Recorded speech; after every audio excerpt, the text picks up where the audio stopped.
Hey Liveleak, Banshee here. You're always telling kids, stay away from creeps and perverts and weirdos.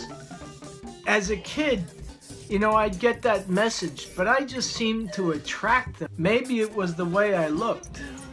At 11 years old, I used to go to the Jewish Community Center to swim. There was this guy there from my neighborhood, Bob O'Malley. Now, you didn't have to be Jewish to swim there.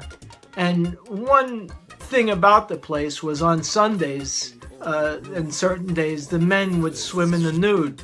So this is probably what attracted Bob O'Malley. He fancied himself a swimming instructor. And he said to me, hey, if you take off your pants, you can probably swim better. So I was 11 years old. What did I know? What did I know about his nefarious designs? So I did, because everybody else was swimming in the all together. I figured, why not? Let me see what this is about. Maybe they all like to swim fast. I am pleased to report to you guys that the rapid swimming was the only thing that happened. I finally figured out what he was up to, and after that, me and my friends called him Slurp. He didn't like it, but too bad. That's what you get when you're a molester. So I was about 13 or 14 years old, and I'd be standing in the street, and inevitably, somebody would pull up, and in a creepy voice say, hey kid, would you like a ride?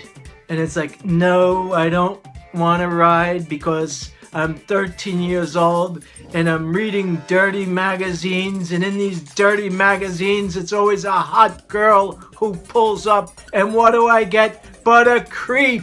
Get lost!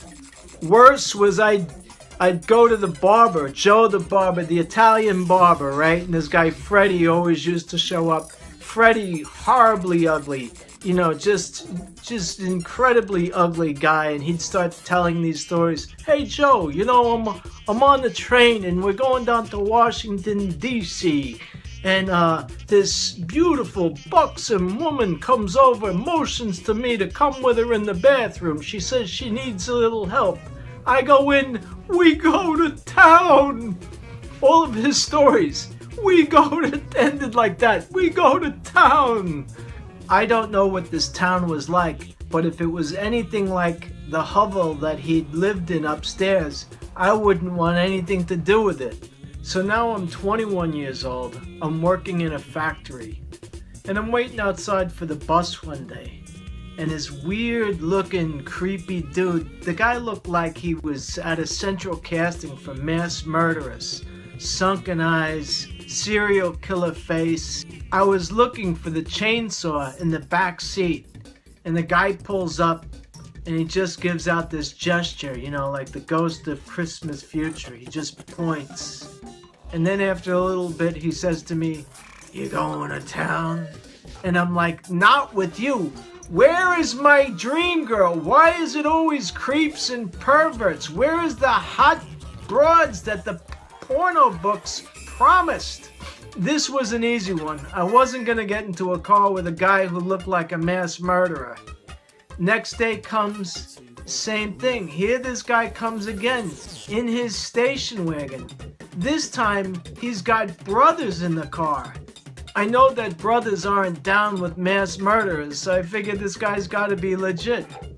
And so I went with him. Turns out he was alright. He just looked a little scary. And the moral of the story is, don't judge a book by its cover.